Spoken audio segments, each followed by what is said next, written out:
ಪ್ರಿಯ ವಿದ್ಯಾರ್ಥಿಗಳೇ, 25-26ನೇ ಸಾಲಿನ SSLC ಗಣಿತ ವಿಷಯದ ಮಾದರಿ ಪ್ರಶ್ನೆ ಪತ್ರಿಕೆಯಲ್ಲಿ ಬಂದಿರುವ ಘಟಕ 7 ನಿರ್ದೇಶಾಂಕ ರೇಖಾಗಣಿತ ಪಾಠದ ಪ್ರಶ್ನೆಗಳಿಗೆ ನಾವು ಉತ್ತರಿಸೋಣ. ಈಗ 1 ಅಂಕದ ಪ್ರಶ್ನೆಗಳು. ಘಟಕ 7 ನಿರ್ದೇಶಾಂಕ ರೇಖಾಗಣಿತ. ಈಗ ನಾವು 1 ಅಂಕದ ಪ್ರಶ್ನೆಗಳು 4 ಮಾದರಿ ಪ್ರಶ್ನೆ ಪತ್ರಿಕೆಯಲ್ಲಿ ಬಂದಿರುವಂಥ ಪ್ರಶ್ನೆಗಳಿಗೆ ಉತ್ತರಿಸೋಣ.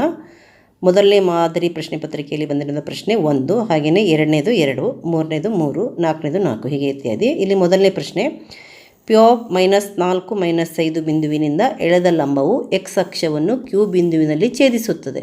ಹಾಗಾದರೆ Q ಬಿಂದುವಿನ ನಿರ್ದೇಶಾಂಕಗಳು. ಇಲ್ಲಿ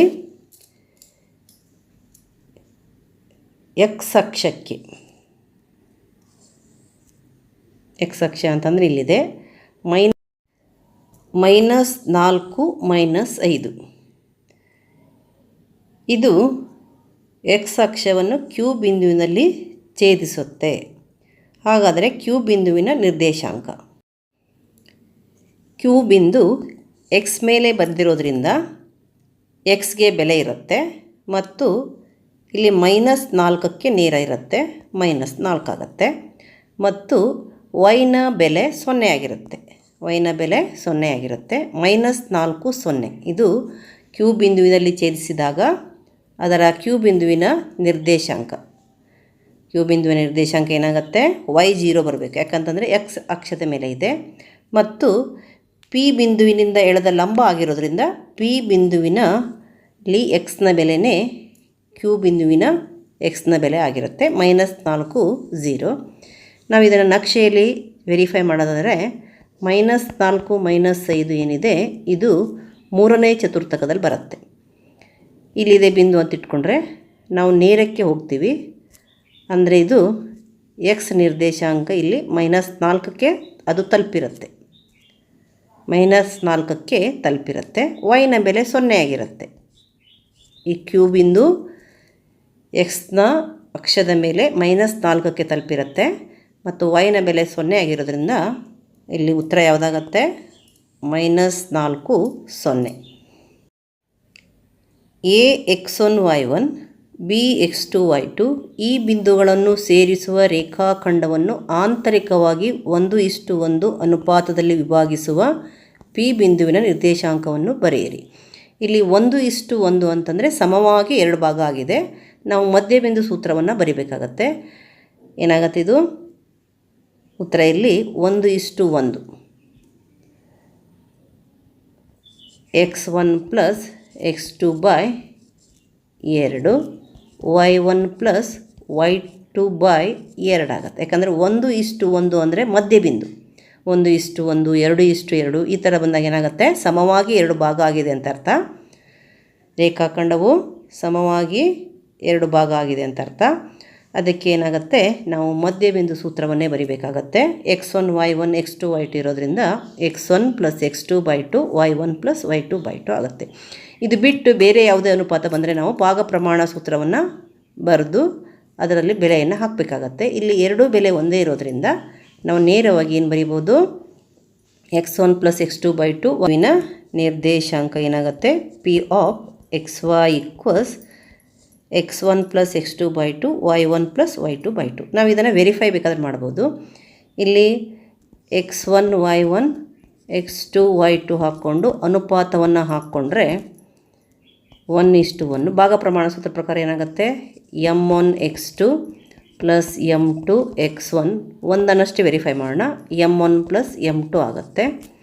ಹಾಗೆಯೇ y1 m1 y2 + m2 y1 m1 + m2. ಇಲ್ಲಿ m1 ಅಂದರೆ 1 ಹಾಕಬೇಕು, 1 x2 ಆಯಿತು, ಪ್ಲಸ್ m2 ಅಂದರೂ ಕೂಡ 1 ಹಾಕಬೇಕು, 1 x1 ಆಯಿತು, 1 + 1 ನಮಗೇನು ಸಿಕ್ತು?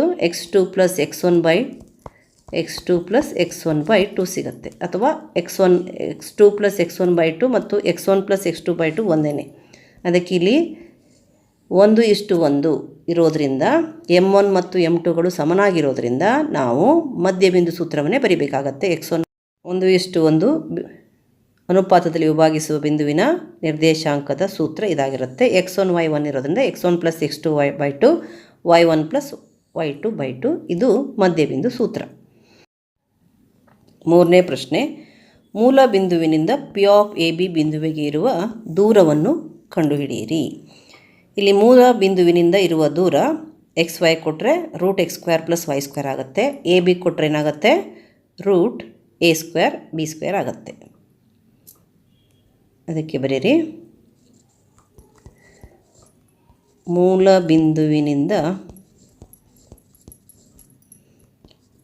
ಪಿ ಆಫ್ ಎ ಬಿಗೆ ದೂರ ಏನಾಯಿತು, root A square plus B square, root A square plus B square.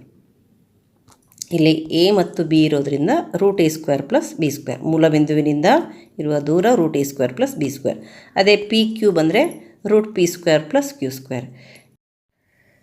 4ನೇ ಪ್ರಶ್ನೆ, ಮೂಲ ಬಿಂದುವಿನಿಂದ -3, 4 ಬಿಂದುವಿಗೆ ಇರುವ ದೂರವನ್ನು ಕಂಡುಹಿಡಿಯಿರಿ. ಪುನಃ ನಾವು ಅದೇ ಸೂತ್ರವನ್ನು ಉಪಯೋಗಿಸಬೇಕು.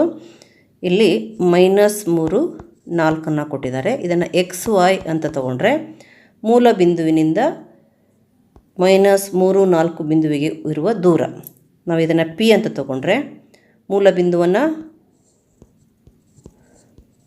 ಬಿಂದುವನ್ನು ಓ ಅಂತ ತಗೊಂಡ್ರೆ ಏನಾಗುತ್ತೆ, ಒ ಪಿ ಈಕ್ವಸ್ ಏನಾಗುತ್ತೆ, root X square plus Y square ಆಗುತ್ತೆ. ಈಕ್ವಸ್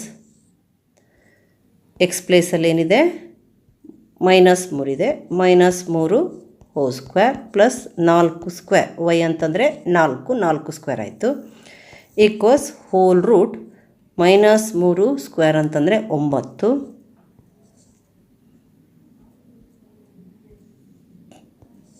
9, ಪ್ಲಸ್ 4 ಸ್ಕ್ವೇರ್ ಅಂದರೆ 16, ಈಕ್ವಸ್ ಏನಾಯಿತು, O P equals root 25, equals ಎಷ್ಟು, 5 ಮಾನಗಳು. ಏನಾಗುತ್ತೆ, 5 ಮಾನಗಳು. ಮತ್ತು ಇದಕ್ಕೆ ರೂಟ್ ಹಾಕಬಾರ್ದು, ರೂಟ್ ಹಾಕಿದರೆ ತಪ್ಪಾಗತ್ತೆ. ಕೆಲವರು ತಪ್ಪು ರೂಢಿಯನ್ನು ಮಾಡ್ಕೊಂಡಿರ್ತೀರ. ಇದು ರೂಟ್ ತೆಗೆದ ಮೇಲೆ ಮತ್ತೆ ರೂಟ್ ಹಾಕಿದರೆ ತಪ್ಪಾಗತ್ತೆ. 2 ಅಂಕದ ಪ್ರಶ್ನೆ.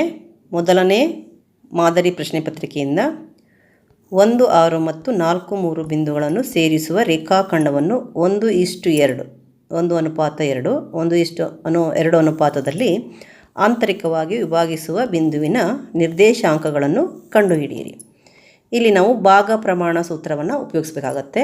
ಅನುಪಾತ 1:2 ಇದೆ, m1:m2 1:2 ಇದೆ. ಇದನ್ನು ನಾವು ಎ ಬಿಂದು ಅಂತ ತೊಗೊಳ್ಳೋಣ, ಇದನ್ನು ಬಿ ಬಿಂದು ಅಂತ ತೊಗೊಳ್ಳೋಣ. ಅವುಗಳನ್ನು ನಿರ್ದೇಶಾಂಕಗಳೊಂದಿಗೆ ಬರ್ಕೊಳ್ಳೋಣ. A 1, 6, B 4, 3. ಇದನ್ನು ಏನಂತ ಬರ್ಕೊಳ್ಳೋಣ, x1 y1, ಇದು x2 y2 ಮತ್ತು m1:m2 1:2 ಕೊಟ್ಟಿದ್ದಾರೆ. ಇದು m1, ಇದು m2. m1:m2 ಅಂದರೆ 1:2 ಆಗುತ್ತೆ. ಅದಕ್ಕೆ ನಾವಿಲ್ಲಿ ಹೀಗೆ ಬರ್ಕೊಳ್ಳೋಣ, m1:m2 ಇದು 1:2 ಆಯಿತು. ಈಗ ಭಾಗ ಪ್ರಮಾಣ ಸೂತ್ರವನ್ನು ಬರ್ಕೊಳ್ಳೋಣ. ನಾವು ಏನನ್ನು ಕಂಡುಹಿಡಿಬೇಕು, ಆ ಬಿಂದುವಿನ ನಿರ್ದೇಶಾಂಕ, ಆ ಬಿಂದು ಪಿ ಅಂತ ತಿಳ್ಕೊಳ್ಳೋಣ. P of X Y is equals to question mark. P of X Y equals question mark. P ಇದು ಈ ಎ ಬಿ ರೇಖಾಖಂಡವನ್ನು 1:2 ಅನುಪಾತದಲ್ಲಿ ವಿಭಾಗಿಸುತ್ತೆ. ನಾವು ಪಿ ಬಿಂದುವಿನ ನಿರ್ದೇಶಾಂಕವನ್ನು ಕಂಡುಹಿಡಿಬೇಕು. ಅದಕ್ಕೆ ಸೂತ್ರವನ್ನು ಬರೆಯೋಣ. ಭಾಗ ಪ್ರಮಾಣ ಸೂತ್ರ P of X Y equals ಏನು, ಈ ಸೂತ್ರವನ್ನು ನೀವು ಸರಿಯಾಗಿ ಕಲ್ತಿಟ್ಕೋಬೇಕು, ನೆನ್ಪಿಟ್ಕೊಂಡು ಕರೆಕ್ಟಾಗಿ ಬರೆಯೋದಕ್ಕೆ ರೂಢಿ ಮಾಡ್ಕೋಬೇಕು. m1 x2 plus m2 x1 by m1 plus m2. ಹಾಗೇನೆ ಇಲ್ಲಿ m1 y2 plus m2 y1 by m1 plus m2 equals m1 ಅಂತಂದರೆ 1 ಇಂಟು x2 ಅಂದರೆ 1 into 4, 1 into 4 plus m2 into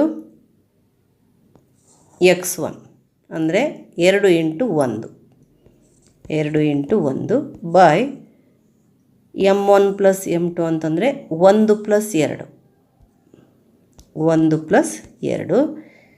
m1 x2 ಅಂತಂದರೆ 1 ಇಂಟು 4 m2 x1 ಅಂತಂದರೆ 2 into 1 by m1 plus m2 ಅಂದರೆ 1 plus 2. ಇಲ್ಲೂ ಅಷ್ಟೇ m1 y2 ಅಂತಂದರೆ 1 into 3 1 into 3 plus m2 y1 ಅಂತಂದರೆ 2 into 6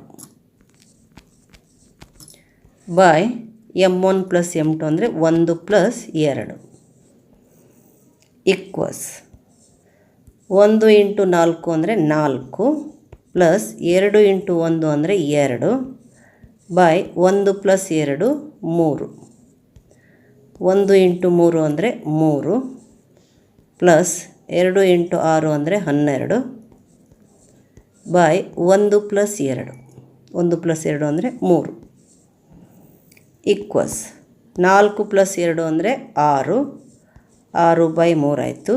3 plus 12 ಅಂದರೆ 15 ಬೈ 3 ಆಯಿತು. ಈಕ್ವಸ್ ಏನಾಯಿತು 3 1 3 2 3 1 3 5 2 ಮತ್ತು 5 ಬರುತ್ತೆ. P of X Y equals ಏನು 2 5.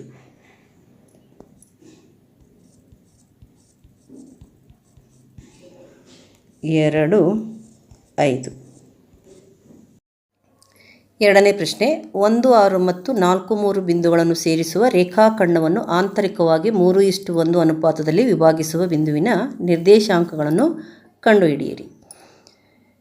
ಇದು ಕೂಡ ಅದೇ ರೀತಿ ಪ್ರಶ್ನೆ. ಇಲ್ಲಿ ಅನುಪಾತ ಚೇಂಜ್ ಇದೆ, 3:1 ಇದೆ ಮತ್ತು ನಿರ್ದೇಶಾಂಕಗಳು 1 6 ಮತ್ತು 4 3 ಸೇಮ್ ಇದ್ದಾವೆ, ಅವೇ ನಿರ್ದೇಶಾಂಕಗಳಿದ್ದಾವೆ. ನಾವು ಮೊದಲನೇ ನಿರ್ದೇಶಾಂಕವನ್ನು ಎ ಅಂತ ತಗೊಳ್ಳೋಣ, A 1 6. ಎರಡನೇ ನಿರ್ದೇಶಾಂಕವನ್ನು ಬಿ ಅಂತ ತಗೊಳ್ಳೋಣ, 4 3 ಮತ್ತು ಅನುಪಾತ 3:1. ಇದು m1 m2. ಇಲ್ಲಿ ನಾವು x1 y1 ಅಂತ ಬರ್ಕೊಳ್ಳೋಣ, ಇದನ್ನು x2 y2 ಅಂತ ಬರ್ಕೊಳ್ಳೋಣ. ನಾವು ಏನನ್ನು ಕಂಡುಹಿಡಬೇಕು, ಬಿಂದುವಿನ ನಿರ್ದೇಶಾಂಕ 3:1 ಅನುಪಾತದಲ್ಲಿ ವಿಭಾಗಿಸುವ ಬಿಂದುವಿನ ಅನುಪಾತ P of X Y equals question mark. ಈಗ ನಾವು ಭಾಗ ಪ್ರಮಾಣ ಸೂತ್ರವನ್ನು ಬರೆಯೋಣ. P of X Y equals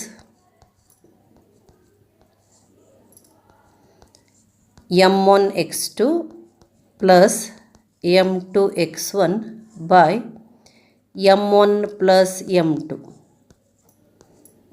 ಹಾಗೆಯೇ m1 y2 plus m2 y1 by m1 plus m2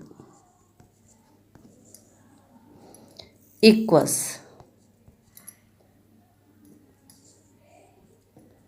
m1 x2 ಅಂತಂದರೆ 3 into 4. m1 x2 is 3 into 4 plus m2 x1 is 1 into 1 by m1 plus m2 is 3 plus 1. Next m1 y2 is 3 into 3 plus m2 y1 is 1 into 6 by 3 plus 1 equals 3 4s are 12 plus 1 into 1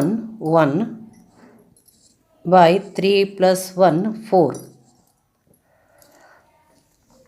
3 3s are 9 plus 1 into 6 is 6 by 3 plus 1 4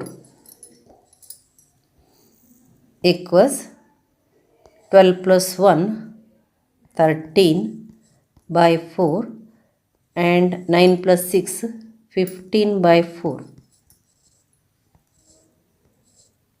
P of X Y equals 13/4 15/4. ಅದೇ ಪ್ರಶ್ನೆ ಪತ್ರಿಕೆಯ ಅದೇ ಪ್ರಶ್ನೆಯ ಅಥವಾ ಪ್ರಶ್ನೆ -17 ಮತ್ತು 4 -3 ಬಿಂದುಗಳನ್ನು ಸೇರಿಸುವ ರೇಖಾಖಂಡವನ್ನು ಆಂತರಿಕವಾಗಿ 2:3 ಅನುಪಾತದಲ್ಲಿ ವಿಭಾಗಿಸುವ ಬಿಂದುವಿನ ನಿರ್ದೇಶಾಂಕಗಳನ್ನು ಕಂಡುಹಿಡಿಯಿರಿ. ಇಲ್ಲಿ ನಾವು ಮೊದಲನೇ ಬಿಂದುವನ್ನು ಎ, ಎರಡನೇ ಬಿಂದುವನ್ನು ಬಿ ಮತ್ತು ಅನುಪಾತ m1:m2 ಅನ್ನು 2:3 ಅಂತ ತಗೊಳ್ಳೋಣ. ಎ ಬಿಂದುವಿನ ನಿರ್ದೇಶಾಂಕಗಳನ್ನು ಬರ್ಕೊಳ್ಳೋಣ. A -1 7, B 4 -3,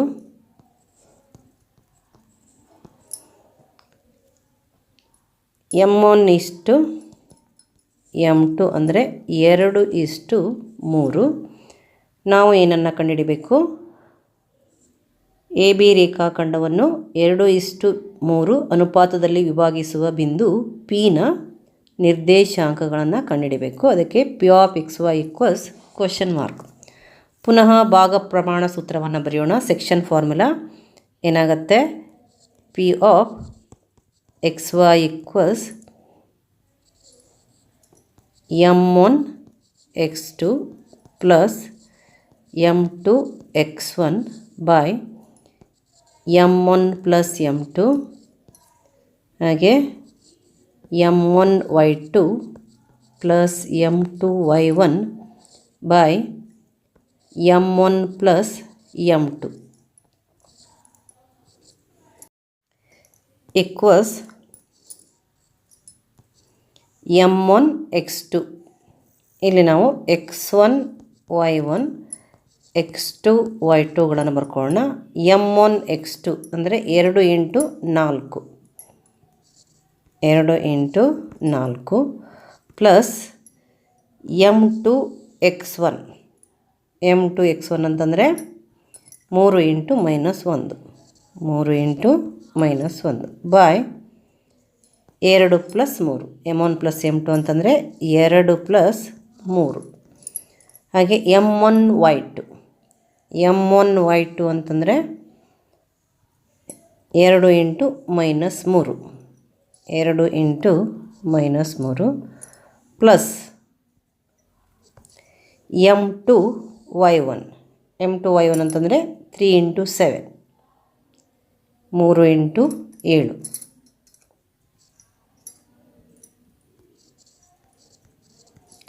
by 2 + 3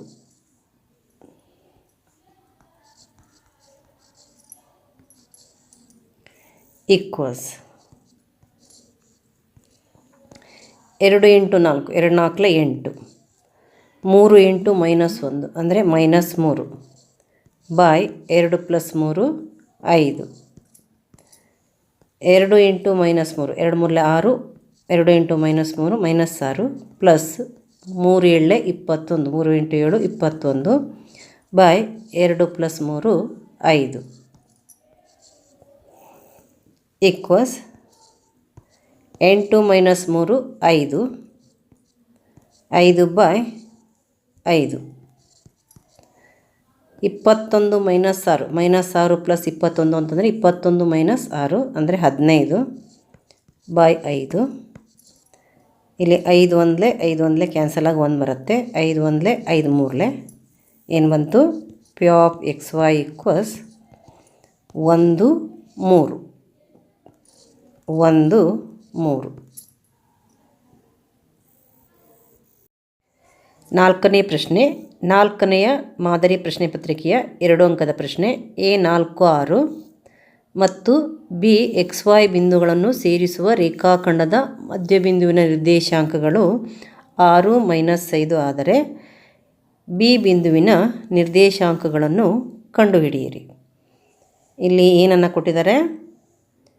A4 6 BXY ಕೊಟ್ಟಿದ್ದಾರೆ. ಎಕ್ಸ್ ಮತ್ತು ವೈಗಳನ್ನು ಕಂಡುಹಿಡಿಬೇಕು.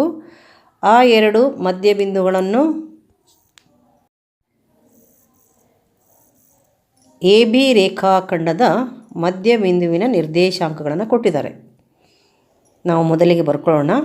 A4 6 B ಎಕ್ಸ್ ವೈ ಮತ್ತು ಮಧ್ಯಬಿಂದು ಪಿ ಅಂತ ಅಂದ್ಕೊಂಡ್ರೆ ಪಿ ಎಕ್ಸ್ ವೈ ಈಕ್ವಸ್ 6 5. ಇಲ್ಲಿ ಇದನ್ನು ನಾವು x1 y1 ಅಂತ ಇಟ್ಕೊಳ್ಳೋಣ, ಇದನ್ನು x2 y2 ಅಂತ ಇಟ್ಕೊಳ್ಳೋಣ. ನಾವು ಏನನ್ನು ಕಂಡುಹಿಡಬೇಕು, ಇಲ್ಲಿ ಬಿನ ನಿರ್ದೇಶಾಂಕ B of X Y equals question mark ಇದನ್ನು ಕಂಡುಹಿಡಬೇಕು. ಇಲ್ಲಿ ನಾವು ಮಧ್ಯಬಿಂದು ಸೂತ್ರವನ್ನು ಉಪಯೋಗಿಸ್ಬೇಕಾಗತ್ತೆ. ಮಧ್ಯಬಿಂದು ಸೂತ್ರ ಯಾವುದು? P of X Y equals x1 plus x2 by 2 y1 plus y2 by 2 x1 plus x2 by 2 plus y1 plus y2 by 2 equals x1 plus x2 ಅಂತಂದರೆ ಮೊದಲಿಗೆ ನಾವು p of xy ಅಂದರೆ ಏನು ಬರ್ಕೊಳ್ಳೋಣ? 6 5 ಅಂತ ಬರ್ಕೊಳ್ಳೋಣ. ಇಲ್ಲಿ 6 5. x1 plus x2 x1 plus x2 ಅಂದರೆ x plus 6 x plus 6 by 2 x1 plus x2 ಅಂತಂದರೆ x plus 6 ಆಯಿತು. x1 plus x2 x1 plus x2 ಅಂದರೆ 4 plus x by 2 y1 plus y2 y1 plus y2 ಅಂತಂದರೆ 6 plus y 6 plus y by 2. ಈಗ ನಾವೇನು ಮಾಡೋಣ? First one equals first one, second one equals second one. ಅದಕ್ಕೇನು ಬರೆಯೋಣ? 4 plus x by 2 equals 6 ಬರೆಯೋಣ. 4 plus x by 2 equals 6. ಹಾಗೇನೆ ಇಲ್ಲಿ 6 plus y by 2 equals 5. 6 plus ಮತ್ತು ಅಂತ ಬರೆಯೋಣ. 6 plus y by 2 6 plus y by 2 equals 5. ಇಲ್ಲಿ 4 plus x by 2 equals 6. 6 plus y by 2 is equals to 5. 4 plus x equals ಏನಾಯಿತು? 2 into 6 ಎಷ್ಟು ಬರುತ್ತೆ? 12 ಬರುತ್ತೆ. 6 plus y is equals to 2 into 5 ಎಷ್ಟು ಬರುತ್ತೆ? 10 ಬರುತ್ತೆ. x equals ಏನಾಯಿತು? 12. ಇದನ್ನು ಈ ಕಡೆ ಟ್ರಾನ್ಸ್ಫರ್ ಮಾಡಿದರೆ 12 ಮೈನಸ್ 4 ಆಗುತ್ತೆ. ಇಲ್ಲಿ y is equals to 10 minus 6 ಆಗುತ್ತೆ.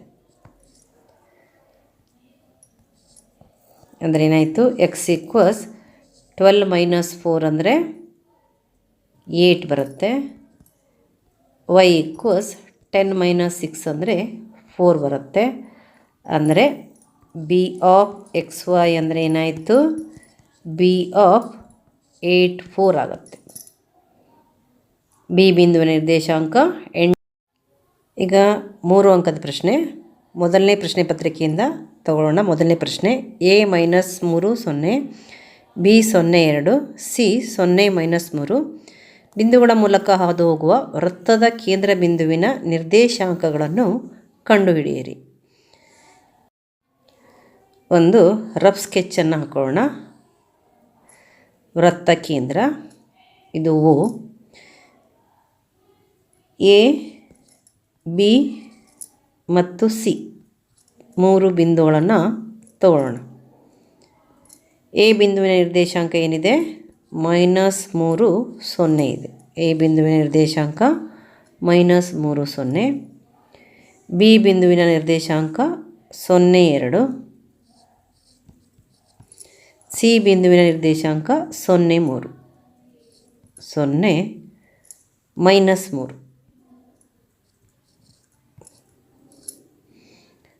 ನಾವು ಓ ಬಿಂದುವಿನ ನಿರ್ದೇಶಾಂಕವನ್ನು ಎಕ್ಸ್ ವೈ ಅಂತ ಇಟ್ಕೊಳ್ಳೋಣ. X Y. ಓ ಅನ್ನು ಎಗೆ ಸೇರಿಸೋಣ, ಓ ಅನ್ನು ಬಿಗೆ ಸೇರಿಸೋಣ, ಓ ಅನ್ನು ಸಿಗೆ ಸೇರಿಸೋಣ. ಹಾಗೆ ಏನಾಗತ್ತಿದು? ಒ A O B O ಸಿಗಳು ತ್ರಿಜ್ಯಗಳಾಗ್ತವೆ.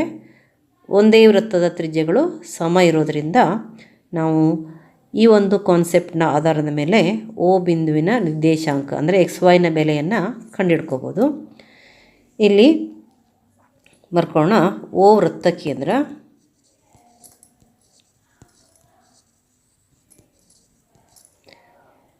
O A O B O C ತ್ರಿಜ್ಯಗಳು. O A equals O B equals O C.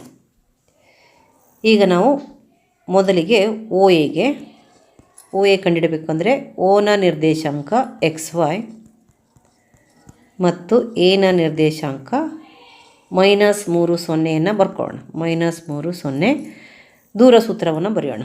O A equals ಏನು, ಹೋಲ್ ರೂಟ್ ಇದನ್ನು x1 y1 x2 y2 ಅಂತ ಇಟ್ಕೊಳ್ಳೋಣ.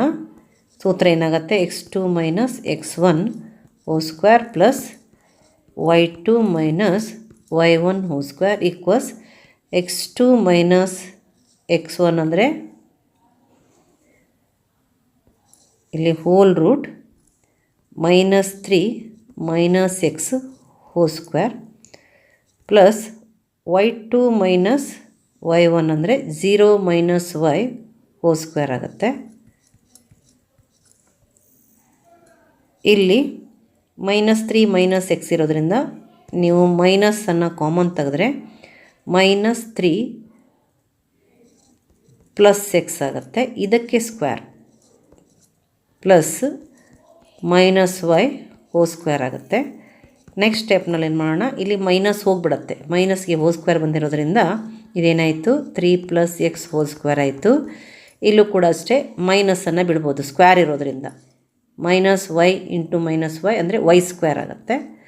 y ಸ್ಕ್ವೇರನ್ನು ಬರೆಯೋಣ. ಇದನ್ನು 1 ಅಂತ ಇಟ್ಕೊಳ್ಳೋಣ. ಹಾಗೆಯೇ ಎರಡನೇದು ಒ ಬಿ ತಗೊಳ್ಳೋಣ. O B is equals to, O B ಬೇಕು ಅಂತಂದರೆ ಒ ಮತ್ತು ಬಿ ಬಿಂದುಗಳನ್ನು ತಗೋಬೇಕು. ಒ ಬಿ ಓದ್ದು XY, ಬಿನ ನಿರ್ದೇಶಾಂಕಗಳು 0 2 0 2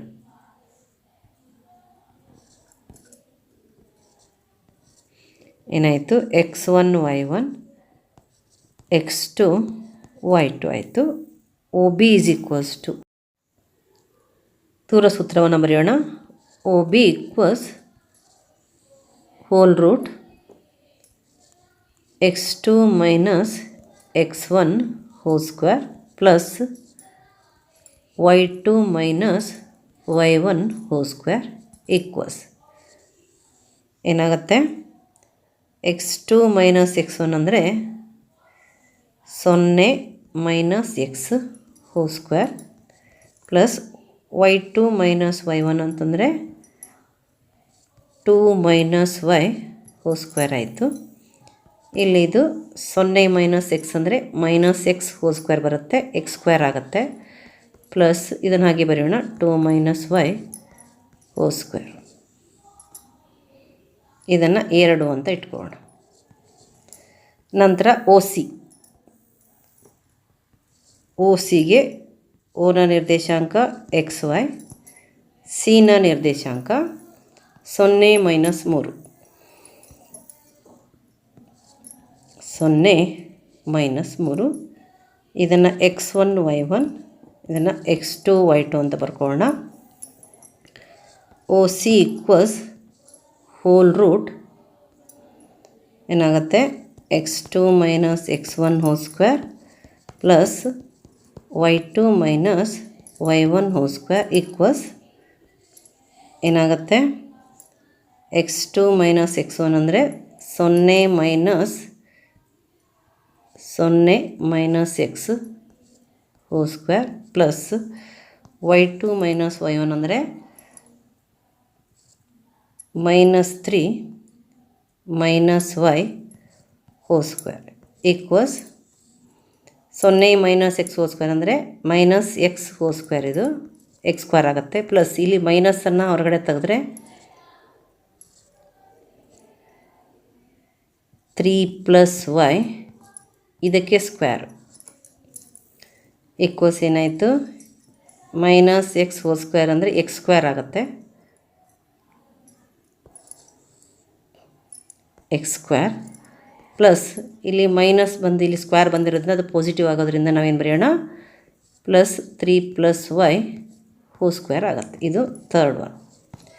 ಈಗ ನಾವು ಒಂದು ಸಂಬಂಧ ಬರ್ಕೊಳ್ಳೋಣ. OA = OB. ಯಾಕಂದರೆ ಇವೆರಡು ತ್ರಿಜ್ಯಗಳು. OA ಎಲ್ಲಿದೆ, ಇದು. OB ಎಲ್ಲಿದೆ, ಇದು. ಇಲ್ಲಿ ಎರಡೂ ಕಡೆಗೆ ನಾವು ರೂಟನ್ನು ತೆಗೆಯೋಣ. ರೂಟ್ ತೆಗೆದ್ರೆ ಕೇವಲ ಏನು ಉಳಿಯುತ್ತೆ, ಎಡಭಾಗದಲ್ಲಿ 3 + x² + y² equals x² + 2 - y² ಆಗುತ್ತೆ. ಎರಡು ಕಡೆಗೆ ರೂಟ್ ಕ್ಯಾನ್ಸಲ್ ಆಗುತ್ತೆ. ಇದನ್ನು ನಾವು a + b² equals a² + 2ab + b². ಅಂದರೆ a² ಅಂದರೆ 3² ಪ್ಲಸ್ 2ab ಅಂದರೆ 2 × 3 × x ಪ್ಲಸ್ b² ಅಂದರೆ x² ಪ್ಲಸ್ y² ಈಕ್ವಲ್ಸ್ ಇಲ್ಲಿ x² ಅಂತಲೇ ಬರೆಯೋಣ plus a - b² a - b² ಅಂದರೆ a² -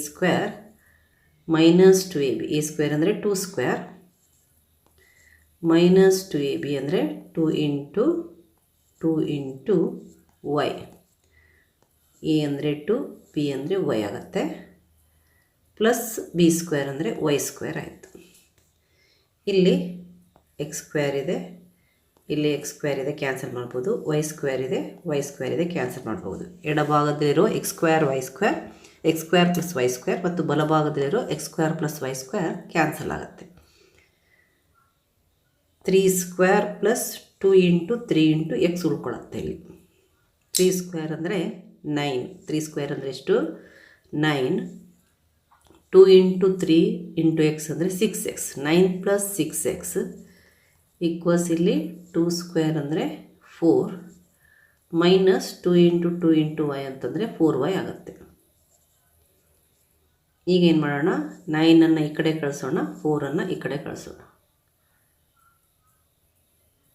ಏನಾಯ್ತಿದು, 6x - 4y ಈ ಕಡೆ ಬಂದರೆ ಪ್ಲಸ್ 4y ಈಕ್ವಲ್ಸ್ 4 - 9 ಆಗುತ್ತೆ. ಏನಾಯ್ತಿದು, 6x + 4y ಈಕ್ವಲ್ಸ್ -5 ಆಯಿತು. ಇದನ್ನು 1 ಅಂತ ಇಟ್ಕೊಳ್ಳೋಣ. ಈಗ ನಾವು OA = OB ತೊಗೊಂಡಿದ್ವಿ. ಈಗೇನು ಮಾಡೋಣ, OB = OC ತೊಗೊಳ್ಳೋಣ. ಯಾಕಂದರೆ ತ್ರಿಜ್ಯಗಳು ಒಂದೇ ಇರುತ್ತೆ. OB = OC ತೊಗೊಳ್ಳೋಣ. OB = OC. OB ಅಂದರೆ ಎರಡನೇದು, OC ಅಂದರೆ ಮೂರನೇದು. 2 = 3 ಬರ್ಕೊಳ್ಳೋಣ. ಇದು OA, ಇದು OC. OA = OC ಆಯಿತು. ಇಲ್ಲಿ ಕೂಡ ನಾವು ರೂಟನ್ನು ತೆಗೆದುಬಿಡೋಣ. ರೂಟ್ ತೆಗೆದ್ರೆ ನೋಡ್ಕೊಳ್ತಿಲ್ಲಿ x² + 2 - y² ಈಕ್ವಲ್ಸ್ ಇಲ್ಲೂ ಕೂಡ x² + 3 + y² ಇಲ್ಲಿ x² ಕ್ಯಾನ್ಸಲ್ ಆಗುತ್ತೆ. ಇದರ ವಿಸ್ತಾರ ರೂಪವನ್ನು ಬರೆಯೋಣ. ಏನಾಗುತ್ತೆ, a - b² ಅಂದರೆ a² ಅಂದರೆ 2² minus 2ab 2 × 2 × y plus y² equals ಇಲ್ಲಿ a² ಅಂದರೆ a + b² ಅನ್ನು ಉಪಯೋಗಿಸ್ಬೇಕು. a² + 2ab + b². a² ಅಂದರೆ 3² plus 2ab 2 × 3 × y plus y² cancel ಮಾಡೋಣ. ಇಲ್ಲಿ 2 ಸ್ಕ್ವೇರ್ ಇದೆ, ಬರೆಯೋಣ ಅದನ್ನು. 4 ಆಗುತ್ತೆ. -2 × 2 × y ಅಂದರೆ -4y ಈಕ್ವಸ್ 3 ಸ್ಕ್ವೇರ್. 3 ಸ್ಕ್ವೇರ್ ಅಂದರೆ 9 ಪ್ಲಸ್ 2 × 3 × y ಅಂತಂದರೆ 6y. ನಂತರ ಏನಾಯ್ತು ಇಲ್ಲಿ, ನಾವು y ಈ ಕಡೆ ತರೋಣ, 4 ಈ ಕಡೆ ತರೋಣ.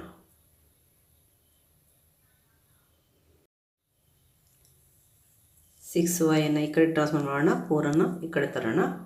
ಎಡಭಾಗ ಮತ್ತು ಬಲಭಾಗವನ್ನು ಬದಲಾಯಿಸೋಣ. ಇಲ್ಲಿ -4y ಇದೆ, ಇದೇನಾಗುತ್ತೆ -6y ಆಗುತ್ತೆ ಈಕ್ವಲ್ಸ್ 9 - 4 ಆಗುತ್ತೆ. 9 - 4 ಇಲ್ಲಿ -4y -6y ಅಂದರೆ -10y ಈಕ್ವಲ್ಸ್ 9 - 4 5 ಆಗುತ್ತೆ. ನಂತರ y ಈಕ್ವಲ್ಸ್ -5/10 5 1 5 2 ಈಕ್ವಲ್ಸ್ 1/2 ಬಂತು. ಇದನ್ನು ನಾವು ಏನು ಮಾಡೋಣ, ಇದರಲ್ಲಿ ಹಾಕೋಣ, 1ರಲ್ಲಿ ಹಾಕೋಣ. ಇದನ್ನು 2 ಅಂದರೆ ಏನಾಗುತ್ತೆ ಇಲ್ಲಿ, ಇದನ್ನು ಬರ್ಕೊಳ್ಳೋಣ. 6x + 4y = -5. 6x + 4y = -5. 6xಗೆ 6x ಬರೆಯೋಣ, ಪ್ಲಸ್ 4 ಇಂಟು ಇದು -1/2 -1/2 ಈಕ್ವಲ್ಸ್ 5 ಆಗುತ್ತೆ, -5. 6x 2 1 2 -2 equals -5. -2 ಈ ಕಡೆ ಟ್ರಾನ್ಸ್ಫರ್ ಮಾಡೋಣ. ಏನು ಬಂತು, 6x = -5 + 2 6x = -3. x ಈಕ್ವಲ್ಸ್ ಏನಾಯಿತು, -3/6 ಆಯಿತು. 3 1 3 2 ಅಂದರೆ -1/2. x = -1/2, y = -1/2. ಅಂದರೆ ಇಲ್ಲಿ ಕೇಂದ್ರದ ನಿರ್ದೇಶಾಂಕಗಳು, ವೃತ್ತ ಕೇಂದ್ರ ಬಿಂದುವಿನ ನಿರ್ದೇಶಾಂಕ ಅಂದರೆ ಓನ ನಿರ್ದೇಶಾಂಕ OXY = ಏನು ಸಿಗುತ್ತೆ, OXY ಈಕ್ವಲ್ಸ್ -1/2 -1/2 ವೃತ್ತ ಕೇಂದ್ರದ ನಿರ್ದೇಶಾಂಕಗಳು.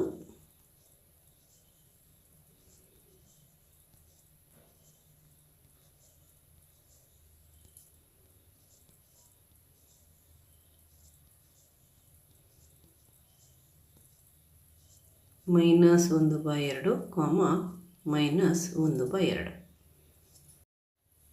ಎರಡನೇ ಪ್ರಶ್ನೆ, ತ್ರಿಭುಜ ABCಯ 3 ಶೃಂಗಗಳ ನಿರ್ದೇಶಾಂಕಗಳು ಕ್ರಮವಾಗಿ A 7 2, B 9 10, C 1 4 ಆಗಿವೆ ಹಾಗೂ E ಮತ್ತು Fಗಳು ಕ್ರಮವಾಗಿ AB ಮತ್ತು ACಗಳ ಮಧ್ಯಬಿಂದುಗಳಾದರೆ EF = half BC ಎಂದು ದೂರ ಸೂತ್ರದ ಸಹಾಯದಿಂದ ಸಾಧಿಸಿ. ಇಲ್ಲಿ ತ್ರಿಭುಜ ABCಯ ಶೃಂಗಗಳ ನಿರ್ದೇಶಾಂಕಗಳನ್ನು ಅವರು ಕೊಟ್ಟಿದ್ದಾರೆ. ABC ಇದು ತ್ರಿಭುಜ,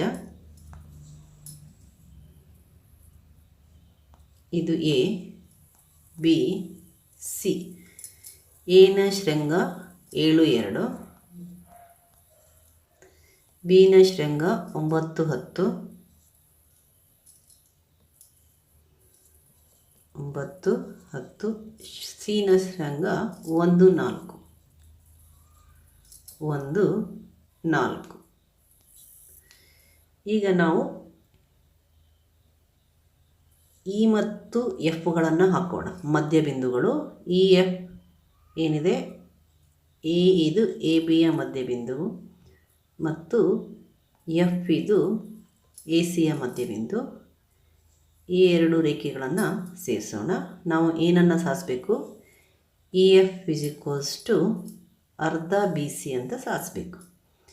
ಇದನ್ನು ಸಾಧಿಸಬೇಕಾದ್ರೆ ನಾವು ಮೊದಲಿಗೆ ಈ ಮಧ್ಯಬಿಂದುಗಳ ನಿರ್ದೇಶಾಂಕಗಳನ್ನು ಮಧ್ಯಬಿಂದು ಸೂತ್ರ ಉಪಯೋಗಿಸಿ ಕಂಡುಹಿಡ್ಕೋಬೇಕು. E ಮತ್ತು Fಗಳ ನಿರ್ದೇಶಾಂಕಗಳನ್ನು ಕಂಡುಹಿಡ್ಕೋಬೇಕು ಮಧ್ಯಬಿಂದು ಸೂತ್ರದಿಂದ. ಈಗ ಮಧ್ಯಬಿಂದು ಸೂತ್ರವನ್ನು ಉಪಯೋಗಿಸಿ ನಾವು ಎ ಬಿಯ ಮಧ್ಯಬಿಂದುವನ್ನು ಅಂದರೆ ಇನ ನಿರ್ದೇಶಾಂಕಗಳನ್ನು ಕಂಡುಹಿಡಿಬೇಕಾದ್ರೆ ಎ ಮತ್ತು ಬಿಗಳ ನಿರ್ದೇಶಾಂಕಗಳನ್ನು ಬರ್ಕೊಂಡು x1 y1 x2 y2 ಅಂತ ಕನ್ಸಿಡರ್ ಮಾಡಿಕೊಂಡು ಮಧ್ಯಬಿಂದು ಸೂತ್ರವನ್ನು ಉಪಯೋಗಿಸಿ ಇನ ನಿರ್ದೇಶಾಂಕಗಳನ್ನು ಕಂಡುಹಿಡಿಯೋಣ. ಇಲ್ಲಿ ಇನ ನಿರ್ದೇಶಾಂಕಕ್ಕೆ ಏನು ಬೇಕು? ಎ 7 2, ಬಿ 9 10, ಇದನ್ನು x1 y1 x2 y2 ಅಂತ ಬರ್ಕೊಳ್ಳೋಣ. ಮಧ್ಯಬಿಂದು ಸೂತ್ರ ನಾವು ಇ ಆಫ್ ಎಕ್ಸ್ ವೈ ಅಂತ ಬರ್ಕೊಂಡ್ರೆ ಇ ಆಫ್ ಎಕ್ಸ್ ವೈ ಅಂತ ಬರ್ಕೊಂಡ್ರೆ ಏನಾಗುತ್ತೆ? x1 plus x2 by 2 y1 plus y2 by 2 ಆಗುತ್ತೆ.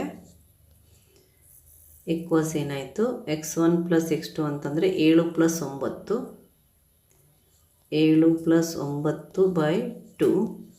ಇಲ್ಲಿ y1 ಪ್ಲಸ್ y2 ಅಂದರೆ 2 plus 10 by 2 equals 7 plus 9 16, 16 by 2, 2 plus 10 12, 12 by 2 equals ಏನಾಯಿತು? ಇ ಆಫ್ ಎಕ್ಸ್ ವೈ ಅಂತಂದರೆ 2 1 2 8, 2 1 2 6, 8 6 ಆಗುತ್ತೆ. 8 6 ಇದು ಇನ ಮಧ್ಯಬಿಂದು. ಇಲ್ಲಿ ಬರೆಯೋಣ ಏನದು? 8 6. ಈಗ ಎಫ್ನ ನಿರ್ದೇಶಾಂಕಕ್ಕೆ ಎಫ್ನ ನಿರ್ದೇಶಾಂಕ